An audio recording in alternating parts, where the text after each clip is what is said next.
महाराष्ट्राच्या राजकारणात एक गोष्ट नेहमी पाहिली जाते.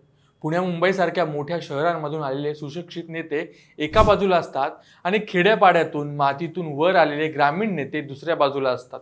सहसा गावाकडचे नेते जेव्हा मुंबईच्या विधान भवनात किंवा मंत्रालयात येतात तेव्हा ते थोडे दबून राहतात.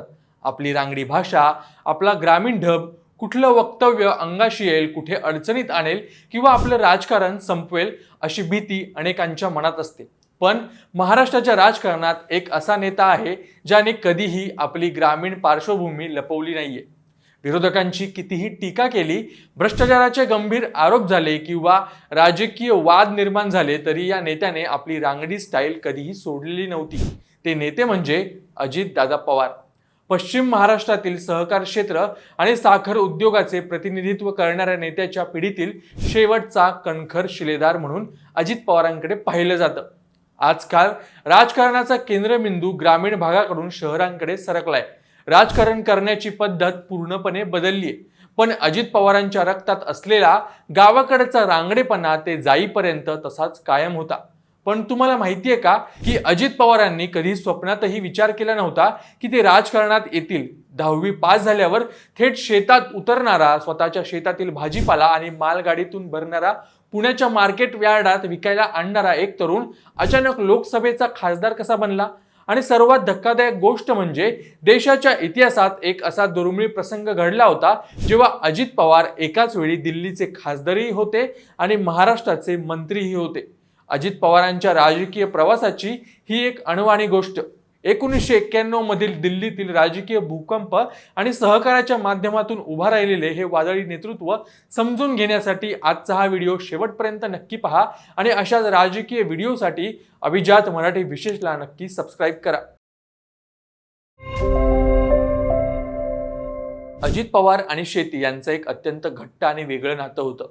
राजकारणात सक्रिय होण्यापूर्वी ते बारामतीमध्ये पूर्ण वेळ शेती करत असायचे. त्यांचं शिक्षण काही खूप जास्त झालं नव्हतं. 10वी पास झाल्यानंतर त्यांना शेतीची आवड होती म्हणून त्यांनी पूर्ण लक्ष शेतीवर केंद्रित केलं. त्या काळात घडलेला एक किस्सा आजही जुने लोक मोठ्या आवडीने सांगतात. शरद पवार जेव्हा महाराष्ट्राचे मुख्यमंत्री होते तेव्हा अजितदादा आपल्या शेतामध्ये पिकवलेला माल स्वतः गाडीत भरायचे आणि तो माल विकण्यासाठी पुण्याच्या मार्केट यार्डात घेऊन जायचे. मुख्यमंत्री कुटुंबातील एक तरुण स्वतः गाडी चालवून बाजारात माल विकायला नेतोय हे चित्र सर्वांसाठी आश्चर्यकारक होतं. त्या काळात अजित पवारांच्या डोक्यात राजकारणात जाण्याचा लांबूनही विचार नव्हता. ते स्वतः याबद्दलच्या अनेक आठवणी सांगताना नेहमी म्हणत होते की मी विधिमंडळात सभागृहाचा सदस्य होण्यापूर्वी विधान भवनात अनेकदा येत असायचो. विशेषतः जेव्हा शरद पवार साहेब मुख्यमंत्री असायचे तेव्हा मी वरच्या प्रेक्षक गॅलरीत बसून सभागृहाचे कामकाज कसं चालतं, आमदार कसे भाषण करतात, मंत्री प्रश्नांना कशी उत्तरं देतात हे अतिशय कुतूहलाने आणि शांतपणे बघत असायचो. तेव्हा मला दूरपर्यंत कधी वाटलं नव्हतं की मी स्वतः कधी या पवित्र सभागृहाचा सदस्य बनेन किंवा मंत्री म्हणून उत्तर देईन. पण अजित पवारांच्या डोक्यात जरी राजकीय महत्वाकांक्षा नव्हती तरी विधान भवनाच्या गॅलरीत बसलेला हा तरुण काँग्रेसच्या वरिष्ठ नेत्यांचे लक्ष वेधून घेत होता.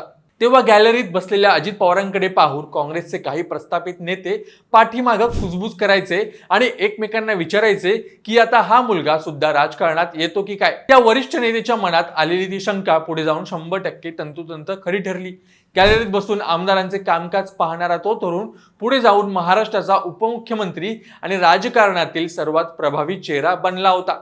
पश्चिम महाराष्ट्रात जर राजकारणात नाव कमवायचं असेल तर त्याचा मुख्य मार्ग हा नेहमी साखर कारखाने आणि सहकार क्षेत्रातून जातो. अजित पवारांनी सुद्धा याच सहकाराचा पारंपरिक आणि कणखर मार्ग निवडला.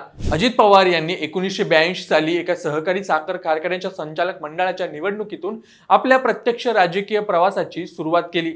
साखर कारखान्याच्या कामात लक्ष घालताना त्यांनी स्थानिक शेतकरी, कामगार आणि ग्रामीण जनतेशी थेट संपर्क प्रस्थापित केला. त्यांची कामं करण्याची पद्धत अत्यंत कडक, शिस्तबद्ध आणि निर्णय क्षमता वेगवान होती. यामुळे खूप कमी कालावधीत त्यांनी सहकार क्षेत्रात स्वतःची मजबूत पकड निर्माण केली. साखर कारखान्यानंतर त्यांच्या राजकीय प्रवासातील सर्वात मोठा टप्पा आला तो म्हणजे 1991 साली. 1991 मध्ये त्यांची पुणे जिल्हा मध्यवर्ती सहकारी बँक म्हणजेच सीडीसी किंवा पीडीसी बँकेच्या अध्यक्षपदी निवड झाली. ही बँक म्हणजे पुणे जिल्ह्यातील संपूर्ण ग्रामीण अर्थव्यवस्थेचा आणि राजकारणाचा कणा मानली जाते. अजित पवारांनी तब्बल 16 वर्ष या बँकेचे अध्यक्षपद भूषवलं. या 16 वर्षाच्या काळात त्यांनी जिल्ह्यातील प्रत्येक तालुक्यातील प्रत्येक भागातील शेतकरी आणि कार्यकर्त्यांचे जाळं तयार केलं. कोणतीही फाईल न अडकवता तत्परतेने काम करणे आणि दिलेला शब्द पाळणे या त्यांच्या स्वभावामुळे ग्रामीण भागात त्यांचा एक वेगळाच दरारा निर्माण झाला होता. सहकारातील या भक्कम पायामुळेच त्यांना पुढे थेट दिल्लीच्या आणि राज्याच्या राजकारणात मोठी झेप घेता आली. 1991 मध्ये अजित पवारांच्या राजकीय आयुष्याला एक नवं आणि अत्यंत मोठं वळण मिळालं. काँग्रेस पक्षाने त्यांना बारामती लोकसभा मतदारसंघातून लोकसभेची उमेदवारी दिली. अजित पवारांनी ही पहिलीच मोठी निवडणूक अत्यंत दणकेबाज मताधिक्याने जिंकली आणि ते थेट दिल्लीच्या संसदेत पोहोचले. पहिल्यांदाच खासदार बनलेला एक तरुण नेता दिल्लीत गेला होता आणि तिकडे काँग्रेसचे सरकार स्थापन होण्याच्या हालचाली सुरू होत्या. पण याच निवडणुकीच्या काळात देशाच्या राजकारणाला हादरवून टाकणारी एक अत्यंत धक्कादायक आणि दुर्दैवी घटना घडली. ती घटना म्हणजे काँग्रेसचे अध्यक्ष आणि माजी पंतप्रधान राजीव गांधी यांची झालेली अमानुष हत्या.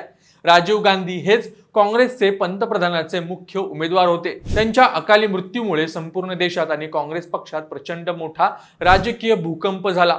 पक्ष नेतृत्व कोणी करायचे आणि देशाचा नवीन पंतप्रधान कोण बनणार असा बिकट प्रश्न काँग्रेस पक्षासमोर उभा राहिला. त्यावेळी पंतप्रधानाच्या शर्यतीत मुख्यत्वे 3 बड्या नेत्यांची नावं आघाडीवर होती. पहिले होते अर्जुन सिंह, दुसरे शरद पवार आणि तिसरे PV नरसिंह राव. महाराष्ट्राचे तत्कालीन मुख्यमंत्री असलेल्या शरद पवारांनी पंतप्रधानासाठी दिल्लीत मोठी मोर्चेबांधणी सुरू केली होती. अनेक खासदार त्यांच्या पाठीशी उभे राहिले होते. मात्र दक्षिणेकडील खासदारांच्या मोठ्या संख्याबळाच्या जोरावर PV नरसिंह राव यांनी बाजी मारली आणि ते देशाचे पंतप्रधान बनले. नरसिंह राव हे अत्यंत मुत्सद्दी आणि विरोधकांनाही सोबत घेऊन जाणारे अनुभवी नेते मानले जायचे. त्यांनी देशाच्या राजकीय आणि आर्थिक परिस्थितीचा विचार करून शरद पवारांना केंद्रात येण्याचे निमंत्रण दिलं. शरद पवारांनी देशाचं हित आणि पक्षाची गरज लक्षात घेऊन महाराष्ट्राच्या मुख्यमंत्री पदाचा राजीनामा दिला आणि ते केंद्रात संरक्षण मंत्री म्हणून सामील झाले. शरद पवार दिल्लीत गेल्यानंतर महाराष्ट्रात त्यांच्या जागेवर त्यांचे खंदे समर्थक सुधाकरराव नाईक हे महाराष्ट्राचे नवे मुख्यमंत्री बनले आणि याच वेळी महाराष्ट्राच्या मंत्रिमंडळात एक नवा तरुण चेहरा समाविष्ट करण्यात आला. ते नाव होतं अजित पवार. अजित पवारांनी सुधाकरराव नाईक यांच्या मंत्रिमंडळात राज्यमंत्री म्हणून शपथ घेतली.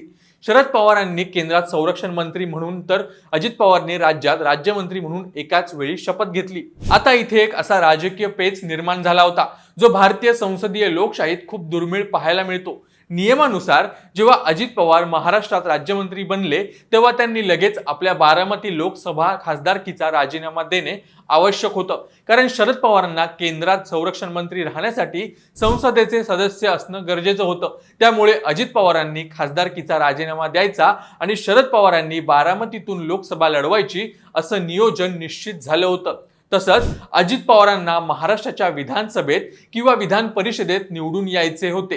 ही पदांची अदलाबदल लवकरात लवकर होणं गरजेचं होतं. पण नेमक्या याच काळात दिल्लीत अशा काही राजकीय घडामोडी घडल्या ज्यामुळे खुद्द पंतप्रधान PV नरसिंह राव यांनी अजित पवारांना एक अतिशय अनपेक्षित सूचना दिली. त्याचं झालं असं की 1991चे नरसिंहराव सरकार हे अल्पमतात किंवा अगदी काठावरच्या बहुमतावर चालणारं सरकार होतं.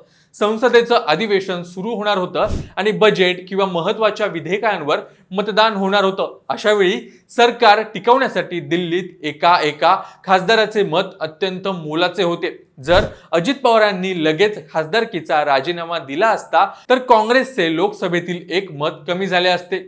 पोटनिवडणूक होईपर्यंत ती जागा रिकामी राहिली असती, ज्यामुळे नरसिंहराव सरकार संकटात येऊ शकलं असतं. म्हणूनच पंतप्रधान नरसिंहराव यांनी स्वतः अजित पवारांशी संवाद साधला आणि त्यांना सांगितलं की जोपर्यंत संसदेचं हे महत्वाचं अधिवेशन पूर्ण होत नाही तोपर्यंत तुम्ही खासदारकीचा राजीनामा देऊ नका. हा प्रसंग सांगताना अजित पवार स्वतः अनेकदा अभिमानाने आणि हसत सांगतात की दिल्लीत लोकसभेचा खासदार असतानाच महाराष्ट्राचा मंत्री बनलेला कदाचित त्या काळातील मी एकमेव आणि दुर्मिळ नेता असेन. अधिवेशन संपल्यानंतर आणि दिल्लीतील मतदानाचा टप्पा पार पडल्यानंतर अजित पवारांनी आपल्या खासदारकीचा राजीनामा लगेच दिला. त्यानंतर शरद पवार बारामतीतून लोकसभेवर निवडून गेले आणि अजित पवार पूर्णपणे महाराष्ट्राच्या राजकारणात सक्रिय झाले. 1991च्या या ऐतिहासिक घडामोडीनंतर अजित पवारांनी महाराष्ट्राच्या राजकारणात कधीही मागं वळून पाहिलं नाही. जलसंपदा मंत्री, अर्थमंत्री आणि तब्बल अनेकदा महाराष्ट्राचे उपमुख्यमंत्री म्हणून त्यांनी काम पाहिलं. गेल्या 3 दशकात महाराष्ट्राचे राजकीय आणि सामाजिक वातावरण पूर्णपणे बदललं आहे. पूर्वी राजकारणाची सूत्रे ही ग्रामीण भागातील सहकार, साखर कारखाने आणि शेतीभोवती फिरत असायची. आता राजकारणाचा केंद्रबिंदू मुंबई, पुणे, ठाणे, नागपूर अशा मोठ्या शहरांकडे आणि IT हबकडे सरकला आहे. आजचे राजकारण हे कॉर्पोरेट, सोशल मीडिया आणि इव्हेंट मॅनेजमेंटच्या माध्यमातून केलं जातं. अनेक नेते मीडियासमोर बोलताना अत्यंत जपून आणि गुळगुळीत भाषा वापरतात. पण या संपूर्ण बदलातही अजित पवारांनी आपली मूळ शैली कधीही सोडली नव्हती. त्यांची काम करण्याची पद्धत ही अगदी स्पष्ट आणि थेट होती. होय तर होय, नाहीतर नाही, फाईलवर तात्काळ सही करणं, अधिकाऱ्यांना जाहीर सभेत झापणं आणि पत्रकारांच्या प्रश्नांना आपल्या रांगड्या आणि रोखठोक त्याच शैलीत भाषेत उत्तर देणं ही त्यांची ओळख कायम होती. अगदी त्यांच्या या रोखठोक भाषेमुळे आणि काही वादग्रस्त वक्तव्यांमुळे त्यांच्या चौफेर टीका झाली.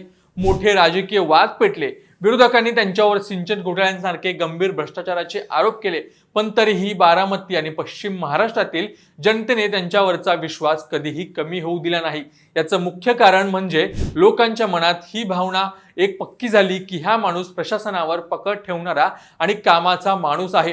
सकाळी 6 वाजता मंत्रालयात जाणारा, दरबार भरवणारा आणि मंत्रालयात कामाचा धडाका लावणारा हा नेता म्हणून त्यांची प्रतिमा तयार झाली. 10वी पास झाल्यानंतर शेतात राबणारा, पुण्याच्या बाजारात स्वतःचा भाजीपाला विकणारा आणि विधान भवनाच्या गॅलरीत बसून आमदारांची भाषण ऐकणारा एक साधा तरुण जेव्हा देशाच्या पंतप्रधानांना सरकार टिकवण्यासाठी गरजेचा वाटतो तेव्हा त्या नेतृत्वात काहीतरी खास नक्कीच असतं. महाराष्ट्राने एक उमदा नेता असा गमावला, हेच खरं. तुम्हाला हा किस्सा माहीत होता का? आम्हाला कमेंट्समध्ये सांगा आणि अशाच राजकीय व्हिडिओसाठी अभिजात मराठी विशेषला नक्की सबस्क्राईब करा आणि हा संपूर्ण व्हिडिओ पहा अभिजात मराठी विशेष या चॅनेलवर.